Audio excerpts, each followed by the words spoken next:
Okay. So I was getting the captions. Here. 40 seconds. Yeah. That's like the whole.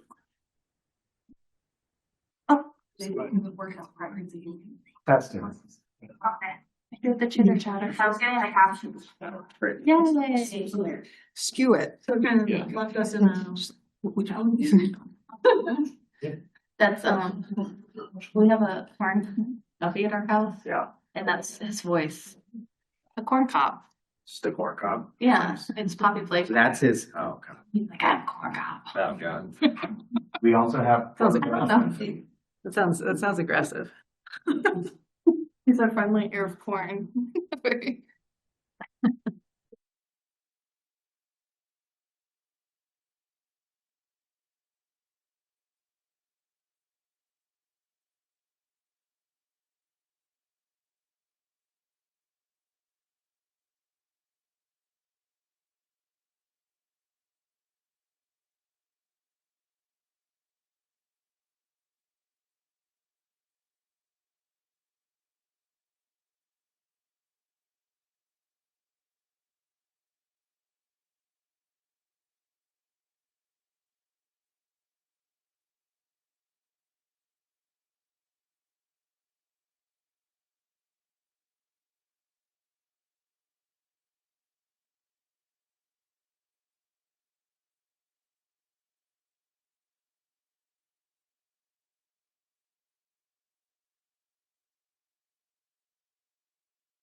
Yes. Yeah. It's not surprising. Seems is pretty good. Good. Good. Well, that's good. It's start off night. Yeah. Hopefully we'll get out. I mean, the roads were clear to begin with, so hopefully. Yeah. Driving. Yeah, anything like before it gets dark, I feel like is okay. That's what needs to happen. I don't know if those TVs are gonna be like, you might wanna just say, JJ, are these guys gonna be linked up? I have it on my computer. Yes, not today. Cause I was just They're in the process of making this one single system. Right now it's two. They're in the process of making it. there we go. Sounds very efficient, JJ. I wish. Yeah. I'll tell you about what I read. Okay, all right. Your Santa list. Oh, who's in? Yeah. And you'll have to read the brief. Such a long time. Right. I wasn't focused. Nobody. I was hoping you would say that. You're just gonna see a judge. Oh, good.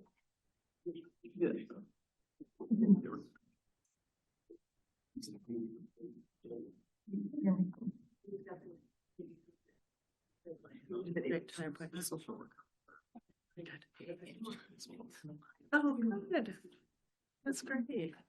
Oh, yeah. Does that mean they'd be driving your car? Yeah. Oh, you bring kids. Okay. Yeah, I was thinking you go back. Okay. That's what I think. This one's coming out. But I was like, yeah. You get a license, you have to pass a driving test. Yes. And they were like, oh, okay. Also true. It's like, you can't. Oh, there's a lot of people. A lot of it's just like that laptop, that side. Never really drove. And so one time we were driving and she was driving. And it was like you had to turn, but she wasn't turning. There's nobody sitting here. That's if you wanted to say, Brad. Everybody's scared of. Yeah, I think so. But I was like, you need to turn and drive. Perfect. It was very terrifying. We're set whenever you're ready. Okay, great. I think we still got a minute or so.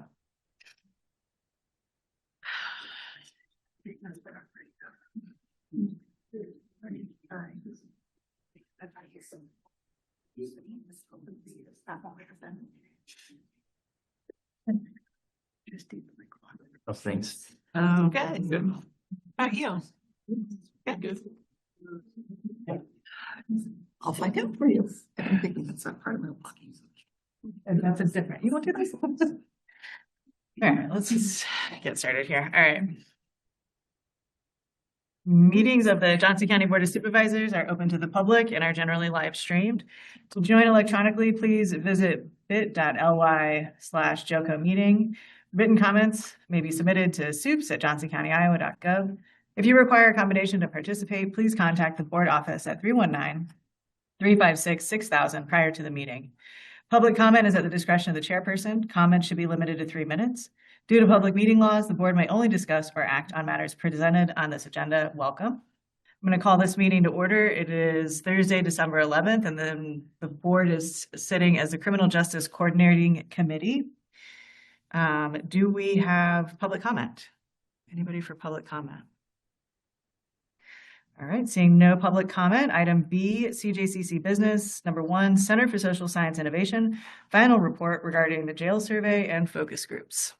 Take it away. Thank you. Good afternoon, everyone.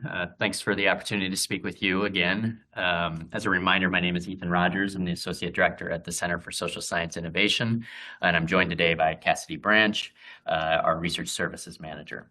So today we are going to focus our presentation, pun not intended, on the focus group results of phase 2 of our project, the Community Perspectives on the Johnson County Sheriff's Office and Jail. I'm very excited to be giving this presentation because here in a moment, I'm going to let Cassidy do all the talking. But I do want to give you a very quick kind of overview and set some kind of foundational understanding. And that is, first and foremost, kind of reset our foundation. If you recall, we were here a couple of months ago presenting on the survey results. These focus groups are intended to be a direct follow-up to those results. In large part, working with the subcommittee, we identified 3 groups to have conversations with, and Cassie will talk about how that was selected here in a moment. But we wanted to have a conversation to get a bit better, richer, deeper understanding of the dialogue around the county sheriff's office and jail. What I want to emphasize with that, especially with focus groups, is there is a lot of information in these 3 focus groups. I encourage you beyond this presentation to look at the report that includes our summary of the emergent findings, but then take that a step further. I encourage you at some time to take a look at the transcripts of those focus groups, which are included in the report. Why is that? Because oftentimes another set of eyes will give a fresh perspective and may be able to pull out some unique insights, but we tried to highlight a comprehensive summary of what we identified through our coding process. So with that, I'm actually going to just say one quick thank you to the subcommittee for helping design the focus group script and identify the focus groups, but then turn it over to Cassidy. Thank you. So I'm going to talk a little bit about the project support we provided. We started planning for the focus group back in August, and in doing so, we met with the subcommittee to develop a focus group plan and a moderator guide. Themes from the survey were identified where the county was interested in obtaining more in-depth feedback and from a specific set of respondents. So as part of that process, we developed a draft instrument, reviewed it, and then the committee approved it. Participants were then identified starting in September, and I'll discuss that a little bit later. In October, we conducted the focus groups and then conducted transcription, coding, and analysis immediately when those focus groups finished, and developed the report in this presentation. I've listed the themes that were identified from the survey, which we'll review in detail later in this presentation.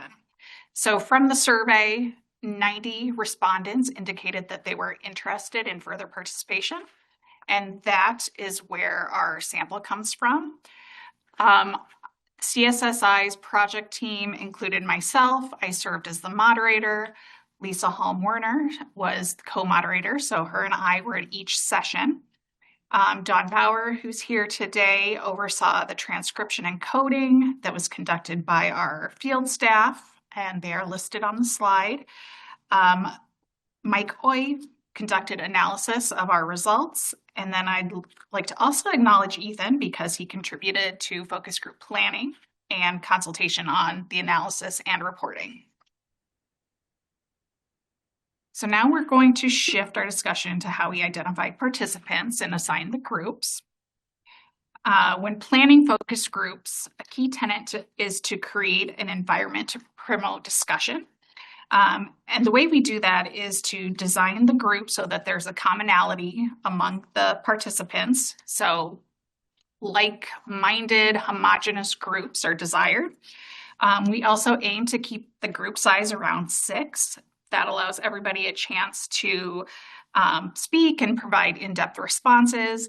If we get any larger than that, then that actually yields less in-depth response. So 90 survey respondents indicated that they were interested. We excluded about 40 of those because they indicated that they were definitely going to vote yes or definitely going to vote no. We were most interested in the people who said that they were probably going to vote yes. So we're calling those the stable yes voters. We had a total of 4 participants in that group. We also focused on people who indicated that they would probably vote no. Those we're calling the stable no voters, and we had 7 participants in that group.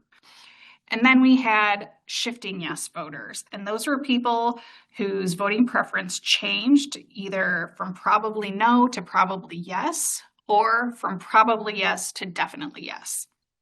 So these 3 groups were identified as the most critical in providing the type of information that the county would need for understanding the issue further. And the intent is to provide additional information to guide future planning efforts. Go ahead. Question, Cassidy, did you also get some shifting no voters? It was very few on the survey. Definitely, I don't think we had, did we have anyone on the focus group participate? We can check on that. The few that did have any shift towards no, and I think maybe we have talked about this in the past, but in the open comments on like the explain your vote, what we discovered is a couple of those people who moved from the probably yes to probably no, or even some went from a definitely yes to a definitely no. In their explanation, what they would say is, well, if I didn't know about these conditions, then I would have voted no. We think that they had misread, instead of it says now knowing, we think they misread that as not knowing because of given their open response to that. Thank you. Yeah. So then to finish up this slide, we started recruitment efforts about 3 to 4 business days before we planned to do the focus groups. And we essentially contacted eligible participants via phone or email, whatever information they gave us on the survey, left a voicemail, coordinated the times among everybody, and we were good to go. So a total of 17 people participated in all 3 focus groups. Now we'll shift into themes discussed during the focus groups and present some high-level findings. As Ethan mentioned, I just want to note that the more in-depth information is available in the final report that's attached to today's meeting minutes, and it also includes full transcripts. So we're going to go over high-level themes here. We'll present those in the order that they were discussed during the focus group to give you guys a feel of how things were designed. And then we essentially started the conversation discussing the biggest consideration in voting preference. So we asked people what one issue surrounding the sheriff's office and jail is the biggest factor in how you would vote. So participants in all groups discussed cost as a major factor. Several participants were focusing on the impact on their taxes. The conditions of the current facility was a prominent theme among stable yes and shifting yes participants. Stable yes participants tended to highlight the age and deterioration of the facility, whereas shifting yes participants tended to focus on the safety of both staff and inmates in the current facility. Stable no participants discussed features of the potential new facility, including questions about what programs and services would be available, the location, the size, etc. Other topics that were mentioned were the intended use of the facility for ICE detentions, and then the topic of transferring inmates outside of the community.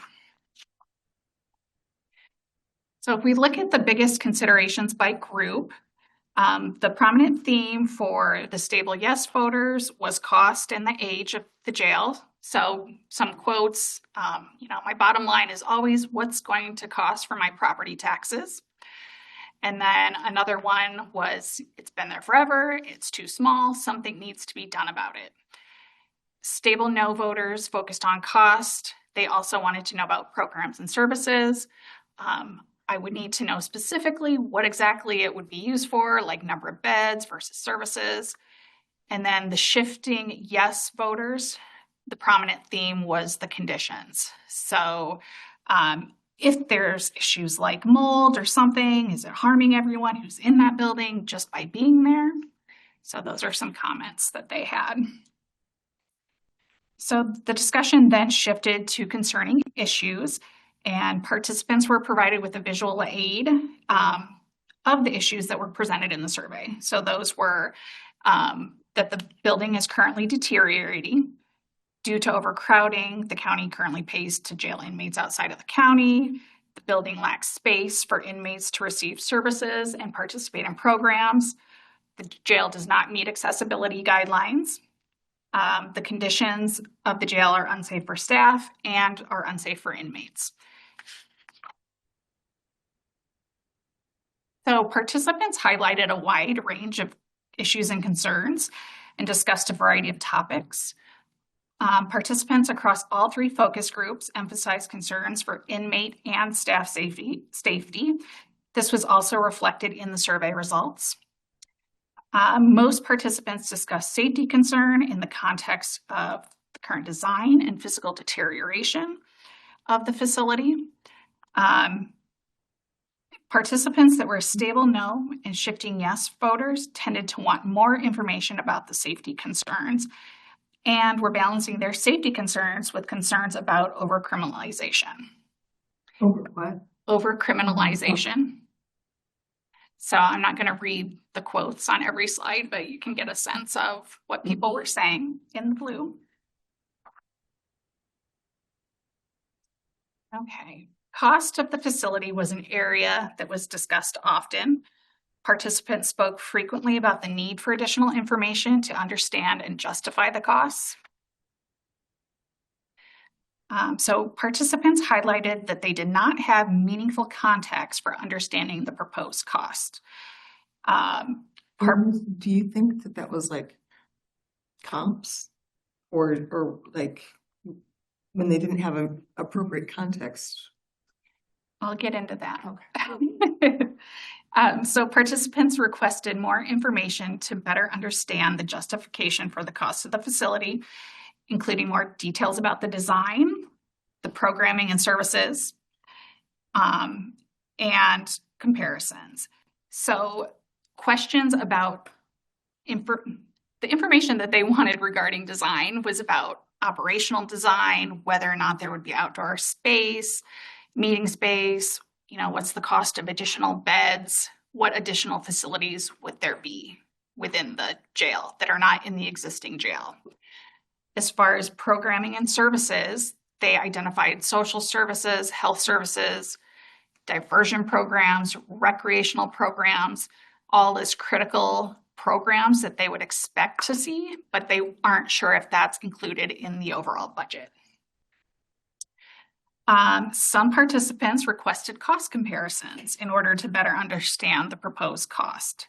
That included comparisons to the cost of not building a new jail, and then comparisons to other buildings, such as how much it cost or how much it would cost to build a new hospital. Generally, participants requested information about the impact of cost on taxpayers and mentioned previous campaigns they were made aware of, where costs were presented on a per year, per taxpayer basis. One person pointed out, I want to know how much it's going to cost me, not the county. How much will it be costing me as the taxpayer?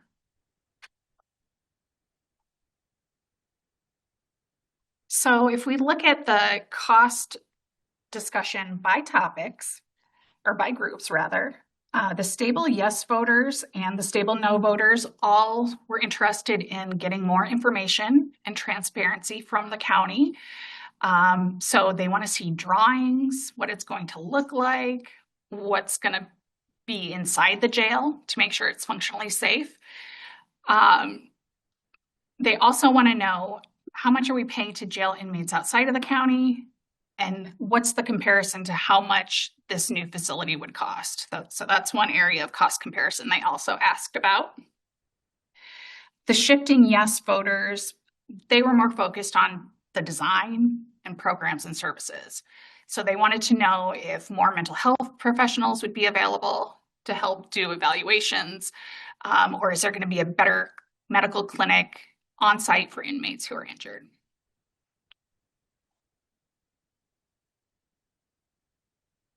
Okay, segueing into programs and services, we asked, why do you think this was an important issue for residents? Participants in all focus groups spoke about programs and services being important for rehabilitation and community safety. Participants wanted more information about the types of programs and services that would be made available in the new facility. And when prompted to discuss the types that they would like to see available, they discussed medical facilities, mental health treatment, substance abuse support, visitor space, spiritual services, and work release. Cassidy, are those in any particular order, or was there something that stood out? So the top three, I believe, were the most frequently discussed. Like regularly coming up even throughout early on in the questions and then later on. Those other ones I think were more specific to this question. Cassidy can speak to that. Yeah, that's accurate. Okay, if we go on to the next slide, please. All three groups discussed the need and importance of critical programs and services.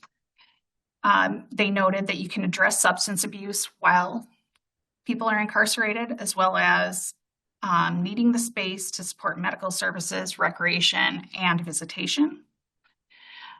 Some people in the stable no focus group suggested that jails are also about deterrence.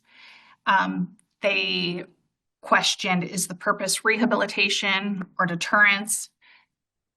Generally, they thought you could have both. And they also listed the services that they thought were critical. The shifting yes group cautioned against making the jail experience too nice and expressed some reluctance about the programs and services offered. So you can read through some of those quotes there. All right, next we talked about conditions for both staff and inmates. We asked how much of a factor is this in determining if you would or wouldn't support a ballot measure?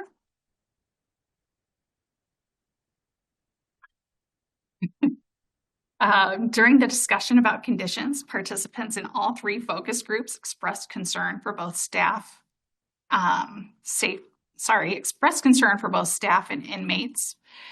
When discussing staff conditions, both stable yes and stable no participants discussed the impact of poor conditions on staff recruitment and retention. So they all were in agreement that bad facilities are incentive for people to leave. They made comments that the space that people work in matters. You're going to lose a lot of money if people don't like their working conditions. Participants also emphasized the importance of involving staff in the discussion. So they were curious if the employees, so both the sheriff's office staff and the deputies, had been asked what they thought needed to be done to make jail operations a success. Well, I'll tell you. Okay. Participants in the Shifting Yes focus group suggested that better conditions for staff would improve the treatment of inmates. So they viewed it as kind of an ongoing cyclic effect. Good conditions equal happy staff equal better treatment. Okay. There were also comments that the term safety needs further definition. So some interpret safety as the state of the condition of the building, while others focused on violence with some strategies to solve the issue. Most participants in the Stable Yes and Stable No focus groups discussed staff safety in the context of the quality of the current building. So mention of all the leaky pipes, HVAC problems, they wouldn't want to work there. They also provided suggested example testimonials that can be shared with the community.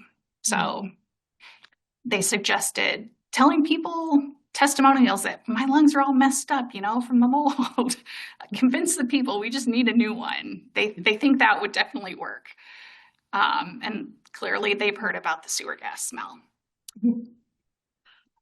It's interesting that just in a part of the background check process we're doing for the applicant mentioned they were told by somebody else, like, discourage them from working with there because of the state of the building. So they expressed some concerns about the building. So it's just interesting that that's out there. Yeah. So then participants in the Shifting Yes focus group discussed how a new facility could be designed to prevent unsafe conditions and violence. So for them, safety meant violence among staff and inmates. And they were noting that the deputies are the people who stand between us as the citizens and chaos all of the time. And they're all for supporting giving deputies safe conditions to work in. They also want to make sure that people being held there are held in a safe space.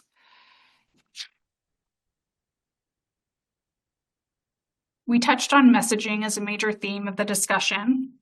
So we asked, what do you think are the best ways and methods to reach and educate people about the plan to construct a sheriff's office and jail? Most participants suggested focusing on the specific health concerns created by the current facility when discussing the need. Adding a personalized approach. So talk about the asbestos, talk about the long-term exposure to mold, talk about that it could be someone's family member in the facility. It could be you yourself in the facility. Participants also recommended providing photos, videos, and testimonials about the conditions of the current facility. Some participants suggested focusing on the associated costs, such as how much money the county is losing to transfer inmates to other facilities, like over a specified period of time. Participants in the Shifting Yes focus group suggested discussing how the new facility would be used to improve rehabilitation and benefits of the new jail to the community. As far as communication methods, participants discussed a wide range of strategies. So Q&A sessions were a popular mention, news media, mailers, signage, and social media. As far as messengers, participants across all three focus groups suggested that county supervisors and city councilors should be delivering messages about the facility and the referendum. Overall, participants wanted to see a unified group message that's endorsed by a mix of city councils, community organizations, law enforcement, and citizens. Prominent themes among the three groups that focused on the most effective messaging. As far as stable yes, the prominent theme and quotes were that the community's got to convince the marginal people, otherwise the people in the middle, which is who we focused on in the groups. They also suggested get a campaign going. The stable no group, they wanted to see more details put out into the public space. They didn't think there was one right strategy to go about messaging. They just think that you're going to have to hit it from all directions. And then stable no participants also provided mixed responses regarding the sheriff as a messenger. So stable yes people suggested that the sheriff shouldn't be the only person. Other elected officials need to step in and talk about the issue. Participants in the stable no focus group felt that the sheriff shouldn't be providing the message. However, they felt that deputies, other elected officials, and community organizations should be involved in this. When did he speak? I mean, is that? No, I'm just kidding. We'll change that. I don't want to call you out here. We're just giving feedback of what people told us. And then the shifting yes focus group, they discuss community organizations as a key group of people to include in the messaging efforts. A lot of people brought up the resolutions that they voted on last year, which I think referred to the conservation bond. They seemed very positive about all the yard signs they saw. They got some mailers in the mail. They mentioned that topic quite a bit. Okay, in the final section of the focus group discussions, participants were asked to provide additional rationale about their responses on the survey regarding their voting intention. So we framed this question and customized it based on whether or not they voted yes or voted no, and asked why their preference didn't change. Or if their vote did change, we asked, why did that change? All right, so participants in the stable yes group further explained the rationale behind their vote, and emphasizing the list of concerns with the facility.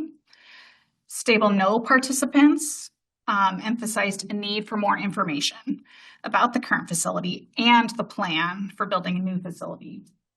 They also shared that their voting intentions were changed by the discussion with other focus group participants. So the quote here, we heard that quite a bit in the stable no group, like, I'm actually kind of open to voting for it now after hearing everybody else's thoughts on it. The shifting yes participants discussed a need for more information and shared the importance of getting more public input. So just getting more details out there, how much it's going to cost to keep it running, and focused on the idea that the current building is probably going to be condemned anyway, and we're going to have to build a new one. And that concludes our presentation. We are happy to answer any questions you might have. To the committee members, any questions, comments, thoughts? Oh, yeah. I'm glad to know that there seemed to be this acceptance or that's not the word, receptivity to having community meetings that, attempt to answer the questions and that. And, some people changed their mind based on, I hadn't even thought about programming in a jail. One thing I noticed on a few different slides, though, when they listed the kinds of programming they wanted, nowhere was there education in there. And I think that would be, especially in this community, we have a Regents University. Anyway, but I think that this community values education, and if they knew that was also another programming option, maybe they just never even thought that was a thing that happened in jail or could happen in a jail. So I just think that as we think towards those public meetings, we need to make sure that, the groups that came in here and told us what their needs would be to bring in certain programming, that we share that. I mean, I feel like all those takeaways are either things we have already answered by and large, like the things they didn't know the questions about, we have answered, in this room over the last year or so. I think now the big challenge, how do we get it in front of them? And so one thing we've talked about internally is, how to create video content to explain these things. For example, I've talked to my staff some about, let's make a video about here's how healthcare is provided in the jail. And just a very simple 2 to 3 minutes about here's what the healthcare process looks like. Doing another one on here's what the booking process looks like, and walking. And I just think having that little, not quite TikTok short, but that concept, I think answers those things. Here's the menu of programming options we look to have available in a new space. And then another one of those, one of them was somebody said the cost and the context or something. I think if what they had in front of them was, here's the context, answers the question. So, and I think once we get to that point, we have something we can show definitively, here's what we're looking at. Yeah. Well, once we have that number, now we can drill it down to what does it cost me? Rod? Yeah, so I have a question. And I mean, this is from my own, what I've sort of found over the years is it strikes me that the members of the general public really don't think about this a lot. And they have a tendency to conflate jail and prison and not necessarily understand the difference between the two. And then even here in this group, I think people will say, well, here's the average jail stay, which means nothing. We had that fellow who killed his wife a couple of years ago, was in jail for 3 years. 3 years. And then you've got, 50 people that are there for 8 hours each. And the average is, high because he skewed it so high, so to me, that's really important, but I don't think people understand that. Do you get a sense from these groups what people understood and didn't? So we had an interesting, because Cassidy got to do the moderation and then I got to see the result in the transcription. So we're seeing it in a different perspective, but I can't tell you how many times I saw the word prison pop up, right? And when they were even just talking about it colloquially, they were just using prison as an interchanged word for that. And so I think that reflects what you're highlighting, that there's probably a lack of kind of appreciation of the distinction between those. And then even talking about like considerations of programming, right? Now, one participant I did see brought up something to that effect of like, some of these people are here for 8 hours, so they're not going to be doing programming necessarily, right? Right. So there was kind of a give and take about that distinction. That comes up, you see that too, especially in the comment about outdoor exercise. That's a pretty exclusively to the prison system where it's just not feasible or done in county jails. Although the exercise areas internally do have outside air, but they have outside spaces.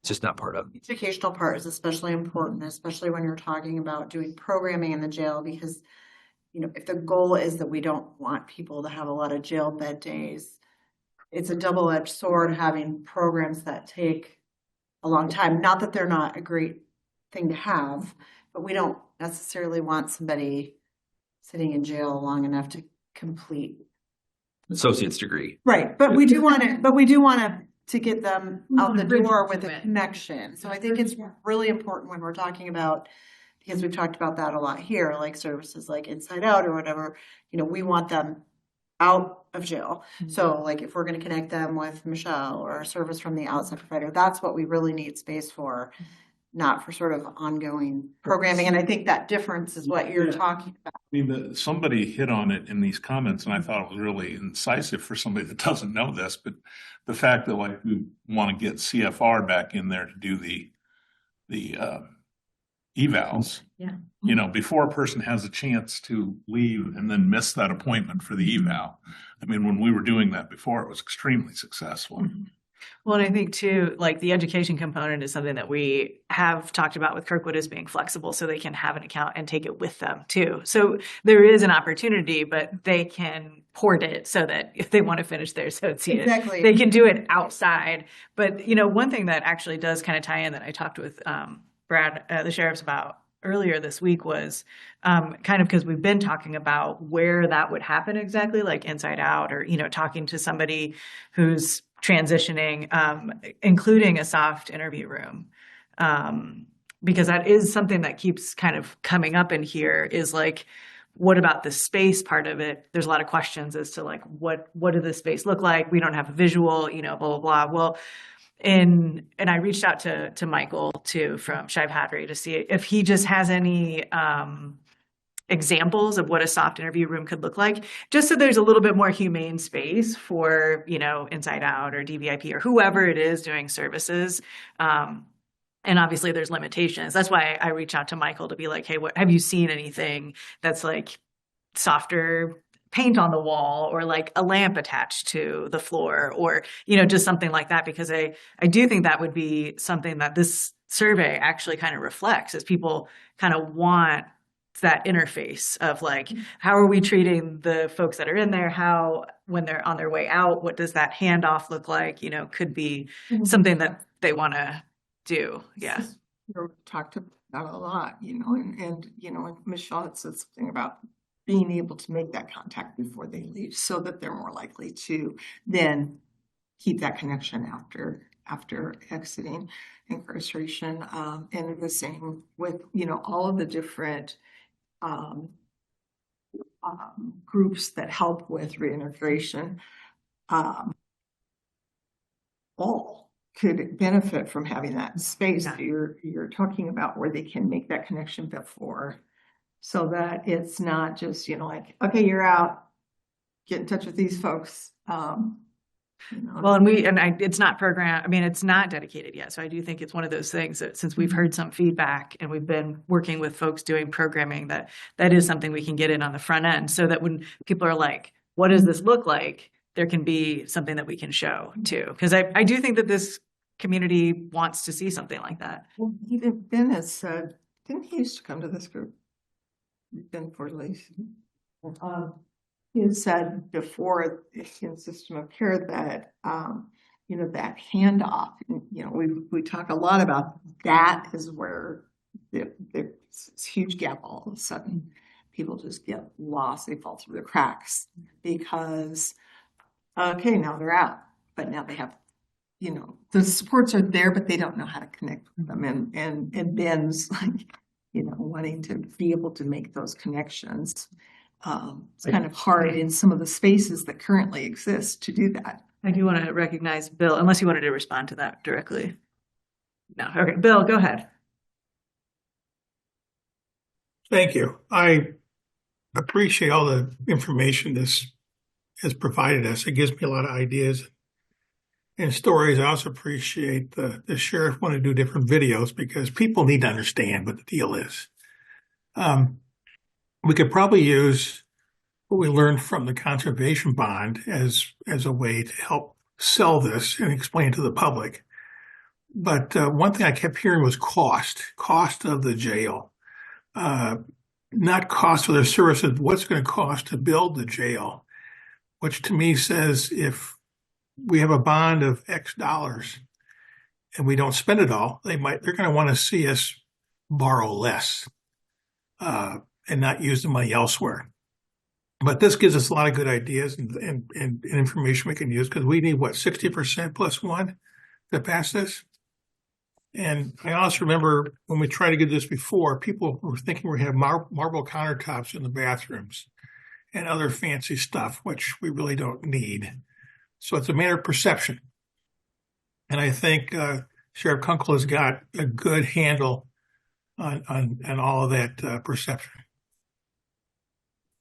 Thank you, Bill. What I was going to add to so I talked to Mike today about the, what a little more of a therapeutic versus institutional look in some of those, like a meeting room or that conference room. And in short, he's like, absolutely, like jails have come a long way in design where they can accommodate that mental health focus versus instead of being like less clinical and, jailish, for lack of a better term. I was hoping to get at least some sort of reference to us today, but yeah, he's like, oh yeah, definitely. That's great. And yeah, on that note, I was really glad to see there was so much concern around mental health, which we know is a serious issue in the jail, but also just the awareness from the public that is a concern in the jail.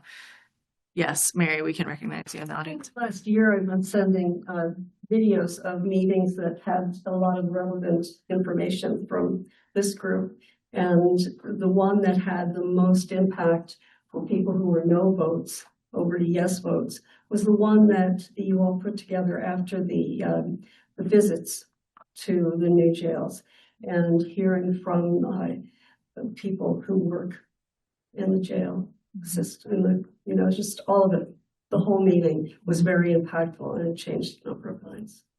It's good to know. Thank you, Mary.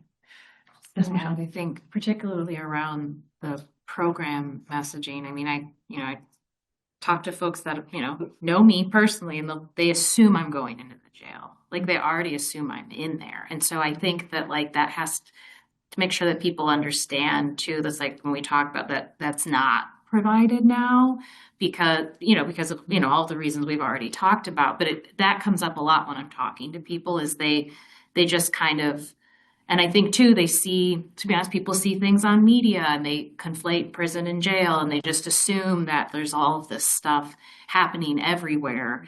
And I think that as much as we can reiterate that, I think is important. Someone just said this to me last week, so it was like on the top of my of my mind, that they just assume this stuff is already happening. You know? And it just cannot. Yeah. No, it's a really good point. Yeah, and Those little short videos you're talking about, as you're doing them, it can become really obvious very quickly that this isn't happening here because it can't physically happen there. we have Melinda Lamb online. Go ahead, Melinda. Yeah, I think I saw or heard a lot about cost. I think one of the things too to also highlight is the cost of not building. I don't know how much I heard that, but I think that's a piece that we need to emphasize. This is kind of Mindy's opinion, but how much money we're spending to house people out of county as well. Like the cost to build, the cost to run, but also the cost of not building. Because I didn't feel like there was a good understanding of that through the themes and the focus group. It didn't even get brought up. Yeah, that's a good point. Yeah, so just to add to that, it varied across the focus groups, but in terms of the discussion about the costs, I think across quite a bit of them, there was this agreed upon understanding that we don't understand this cost and we need comparisons. And so to talk a little bit more in terms of that comparison, there was a lot of what about the alternative of not? And there was also discussion, I think largely with the stable yes, about putting it in the context of transferring inmates to other facilities. What is that cost and how does that benchmark to building a new jail? I recall a quote off the top of my head. People were interested to understand what the liability is like for the county to transfer those inmates, cost of people time to do the work, those kind of things. So if you read through the transcripts and the report, I think you'll get a better understanding of what people are interested in seeing in those comparisons. Yeah. It's fairly easy probably for our finance department to, once we know what a bond would cost, they usually put it in terms of per $100,000 assessed value. And that's usually a pretty good comparison for folks. They can. I think that's what people want to know more than anything. It's just, what's this mean for me a month? Yeah. But we obviously can't give that to them yet because we don't have a number yet. Other questions, comments, thoughts? Yeah, I had one more. Great, Bill. During the surveys, did they understand the bond is for the building of the jail, or are they also thinking that the bond would help with these other services other than having space in the jail for other services? That was unclear to them. So I think that needs to be presented clearly to the public because there were comments during the groups questioning whether these programs and services would be part of that $80 million or if it's just strictly the cost to build the building. I think a good point with that is that there are grants available for different programs, but we can't apply for any of them because we actually don't have space to run any of them. And then a lot of the yeah. programs and services we're talking about are third-party providers who just need the space to do it. You know, there's not a cost for, the Methodist Church to come in and provide a service. We just need to say, here's a spot on the schedule to do it. Yeah, that's a good point. Anything else? This is a very sense of the demographics of the people that were in the focus groups. Yeah, I do have that. go ahead. So they were all Johnson County residents. 11 men, 6 women participated. So 8 participants were between 18 and 64. 9 participants were 65 and older. Most people were from Iowa City, but we did have some Coralville, North Liberty, Solon residents as well. Only one of the participants was not registered to vote in the county. Everybody else was registered. Registered? Yeah. No, that's a good question. Somebody else brought up, I think when you brought up the topic of education, I just wanted to point out that of the participants, only 4 had education less than a college degree. So everybody else, 13 others, they were all 4-year or college or postgraduates. So it was a pretty educated group. I could see where maybe they just didn't have that perspective. Yeah. Good question. Well, it's very rich, and I really appreciate putting the transcripts in. And I know as we move forward, this will really help identify kind of how we can shape the narrative and the effort to move forward. And this, go ahead, Rod. Yeah. One more thing. So now that this is a final report, I assume we can put this out on our website, and I mean, there's no reason not to, right? Yeah, it's yours. I mean, I think it actually just the actual survey itself, just the report about what you did will be a good thing to promote discussion. So, And I think you have something on your website. Do we have something on, when we have something on ours? To it. Okay, great. Place, That's it our- does live on both of our pages, but it lives on the sheriff's page just because I think most people, you have a lot of the data. So we'll just continue the same if that's all right. Yeah. Yep. I just wanted to make sure there was a feedback loop. Great. Yeah. Fantastic job. Thank you so much for everything that you've provided. Yeah. Appreciate our relationship with your office. It's been very fruitful in many different areas. So look forward to it. Need any other projects, reach out. Thank you. Thank you so much. And we will. Not what you wish for. Item 2, community partner programming. So Kirkwood has a potential basic education services draft budget and outline. You know, this might be something that will be helpful. It was a follow-up actually from Kirkwood to us because we had asked, what would this cost, potentially? And you can see in here, the estimate is really about providing those services, that independent learning model style. Rachel, is what we were talking about, where like they can come in, but then they can take it with them. So that was something specific. And then providing separate services, and then some of the technology resources as well as some of the staff. So you can see kind of their schedule, the breakdown. I was really appreciative that they have like the benefits broken down and the materials. So this is kind of a budget that I think would be helpful when people are asking, what are some of the programmatic expenses that we could, see how much it would cost. Not that you could replicate this, if we had 5 different programs, but it's at least good to get started. Yes, Rad. well, I assume this is basically based on like a half of a training room or something worth of people. I mean, it's Right. I think so it could be 5, could be 8, something correct. like that. Yeah. I think they had it was somewhere between 8 to 12 Okay. students. Not really much bigger than that, because I don't think the space that we had talked about was really that much. I don't know how often we would even have 12 people that would, Exactly. yeah. Yeah, that's why they didn't think it would be that big. Yeah. Yeah. But it's certainly beneficial, especially when we were talking about like what are some of the educational components that, you know, could be potentially there. So I wanted to just make sure that it got read into the record and that it's, you know, on our agenda, people have access to it. Moving forward, we can utilize that as a starting point. And really appreciative to Kirkwood for stepping up. When I reached out to them, I was like, I don't even know if you do this. And they were like, we do actually. This is great. So are there any other questions about that or comments or thoughts? It's more of a just didn't want to let that go and not discuss it. Okay. Fantastic. Item number 3, discuss EJCC next steps. So we do have obviously a ballot measure coming up, and I know that there is a group that is organizing to put that together. Do we want to talk about that, or I'm looking at you, Erin, because I know you've been really involved in that. Has there been an update to the committee about the progress on that?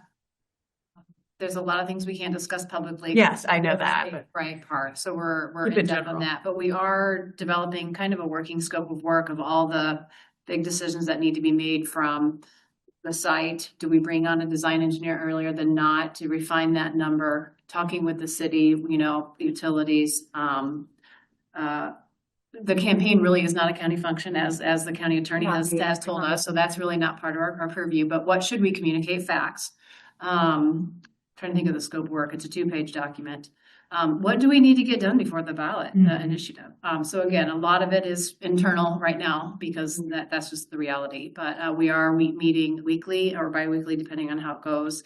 And we probably do hope to be more public about what we plan to do. Hopefully February, if I had to guess. So with a much bigger. We need an amount, obviously. Because So that's the next big piece of it. So as you remember, we did a space study with Shive. It's going 2 years ago now. Came to kind of the end of that a while back, and now with the desire, the agreement to put in 2 classrooms and have a total of 3 smaller one-on-one rooms, plus reconfigure the housing unit to open with 120, space for 20 more when we need to.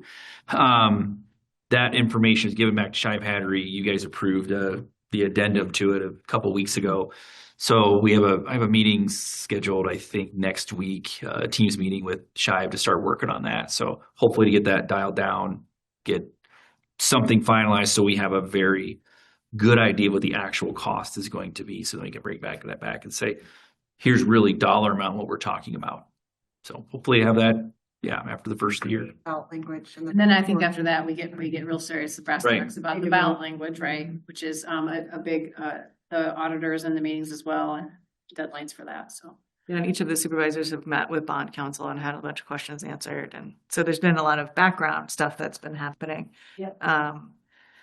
So next steps for the criminal justice. Yeah, sorry. I was just going to volunteer.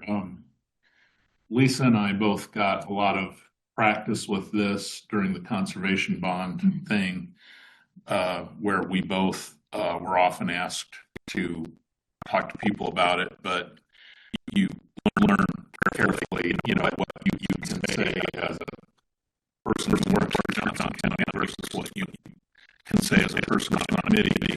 And so I would just remind folks too that some kind of committee will have to be formed, and people who work for Johnson County can be part of the committee, but they can only say certain things. we can't use county resources of any kind. Right. We do the actual campaign part. So Yeah, so, it's a, but Gonna be we can help coach people who need to know like where those lines are because we've been well trained on that. So.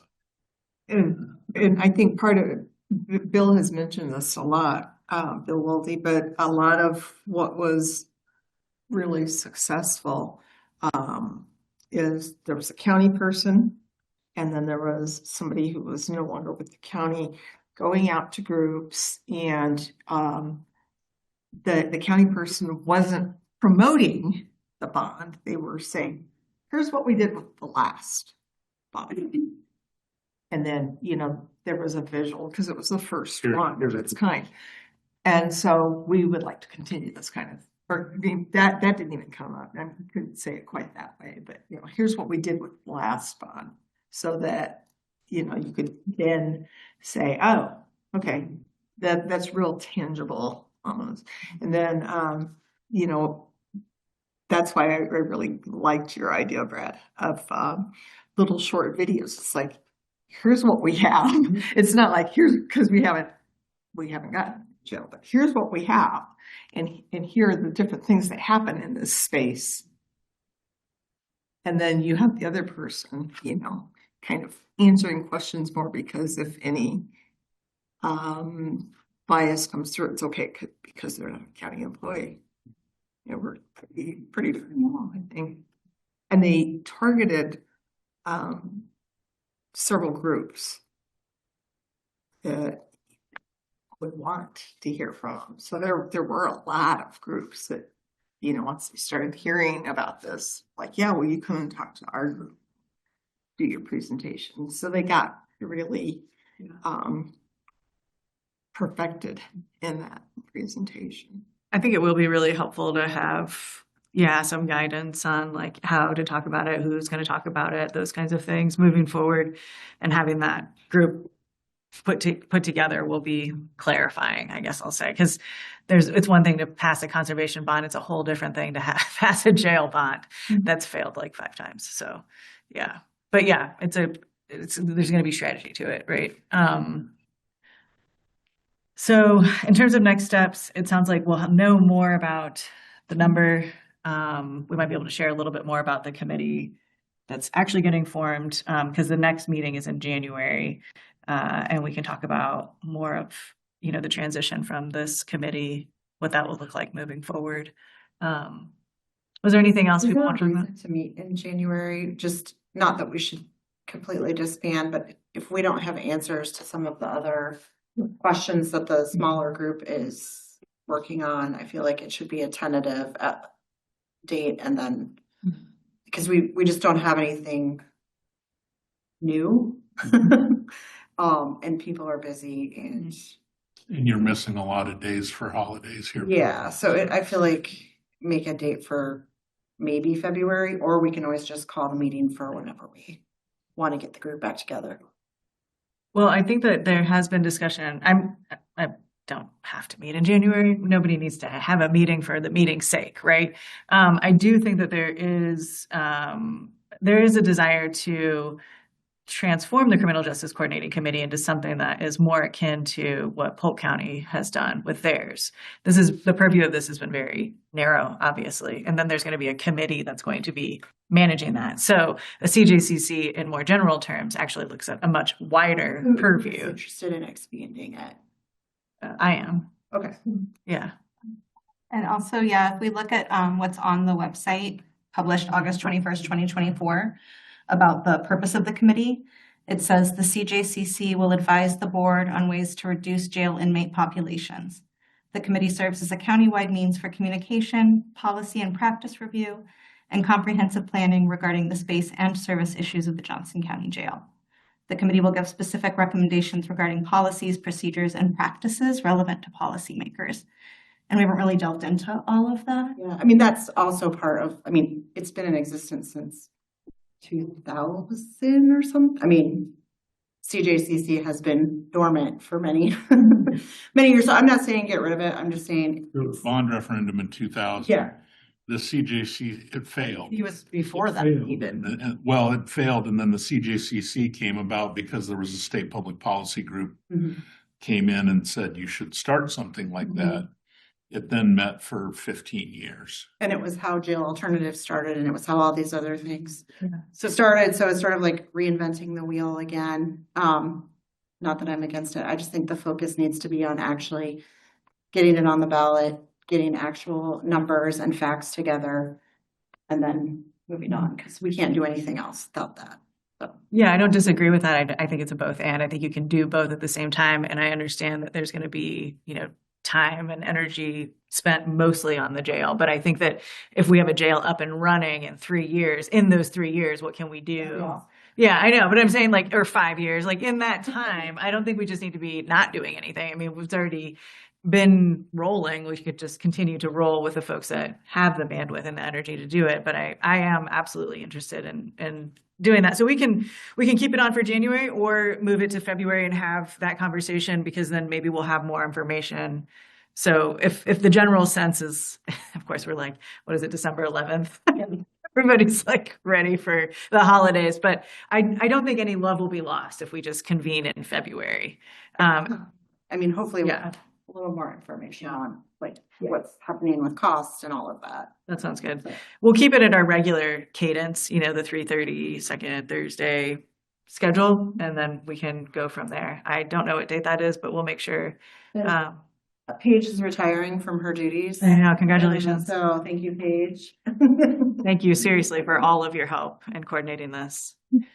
That'll be February 12th. Great. So February 12th at 3:30 and Second Tuesday, right? Is that what we're thinking? second. I'm sorry, second Thursday in January? So that's February. Okay, I'm just So February 12th. We're gonna do, looks like the 12th, right? 2/12? Yeah, Okay. we could get this room.